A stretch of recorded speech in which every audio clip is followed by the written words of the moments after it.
अर्जुन ने सामने रखा एक लट्ठा देखा, हाथ में ठीक बैठ गया। बिना सोचे समझे उसने उसे जोर से खींचा और अपने पास बांध लिया। उसे लगा यह बस एक साधारण लकड़ी का लट्ठा है, मगर जब संघ की संतकर्ता देवांशी दौड़ी आई तो उसके चेहरे पर ठंडी पसीने की लकीरें छलक पड़ी। वह लट्ठा कोई मामूली चीज नहीं, यह विद्यानंद का प्राचीन इतनी भारी वस्तु थी कि सदियों के गुरुओं ने भी हिला न सकी। प्रसिद्ध समुद्र स्थिर शूल। हकीकत यह थी कि अर्जुन को जन्म से ही दहलने वाला एक दोष था। उसके भीतर दांतियन नहीं था, यानी जिस दुनिया में आंतरिक शक्ति इंटरनल सर्वोपरि थी, वह आंतरिक शक्ति सीख ही नहीं सका। इसीलिए वह सालों से केवल संघ में साथी प्रशिक्षक बनकर ही रह पाया। पर उसने हार नहीं मानी, रोज अभ्यास करता रहा। एक दिन भारी कुबूत से दबा दिल फूट गया और उसने एक मुक्का मारा। अगले ही लम्हे वह पत्थर हवा में उछलकर दूर दूर तक जा पहुंचा, इतना कि लोग चौंक गए। उसी वक्त विद्यानंद पर दानव संप्रदाय की घेराबंदी थी और देवांशी लड़ते लड़ते पीछे हट रही थी। जब सब कुछ खत्म होने वाला था, तब अर्जुन के उड़ा दिए पत्थर ने कहर ढा दिया और लड़ाई का रुख पलट दिया। संघ के लोग स्तब्ध रह गए, सोच भी नहीं सकते थे कि कोई इंसान इतनी भारी चीज को इतनी दूर उड़ा दे। देवांशी ने तुरंत कहा, उसे ढूंढो, अगर वह हमारे साथ खड़ा हो जाए तो विद्यानंद एक नई उड़ान भर सकता है। इसी बीच अर्जुन उम्मीदवारों के चयन के लिए आए एक टेस्ट में भी नाम लिखवा रहा था। रोहन, जो संघ का महान भाई था, निकट के एक साथी बालू को खुलकर बेइज्जत कर रहा था और उन बेरों का ताना मार रहा था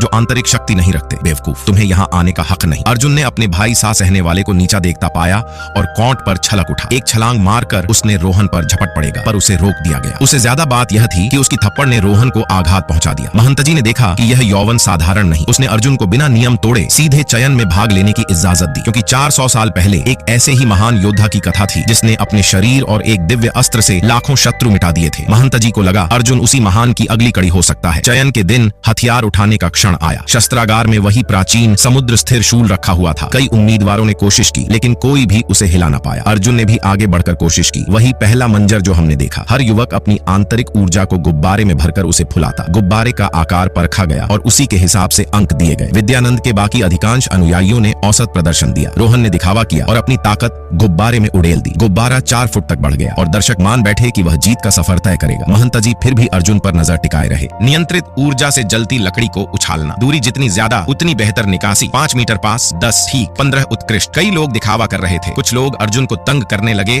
कि उसके पास दांतियन नहीं, वह कैसे मुकाबला कर पाएगा। अर्जुन ने परंपरागत तरीके से नहीं, अपनी तरह से ऊर्जा नियंत्रित करके लक्ष्य साधा। विरोधियों ने इसे चालाकी और धोखाधड़ी कहा। महंत जी ने यह कहा कि असली परीक्षा रणभूमि में होगी, वही आखिरी और निर्णायक राउंड होगा। अब मंच पर होने वाली भिड़ंत सबसे अहम थी। भीड़ में ताने और उपहास की भनक थी। कुछ लोग कहते दिखे कि यह पद रोहन का तय है। कुछ कहते थे कि बिना आंतरिक शक्ति वाले जैसे अर्जुन बेकार हैं। पर मानो किस्मत ने अलग लिख दिया हो। अर्जुन ने जो कर दिखाया उससे सब चौंक गए और अब असली जंग बाकी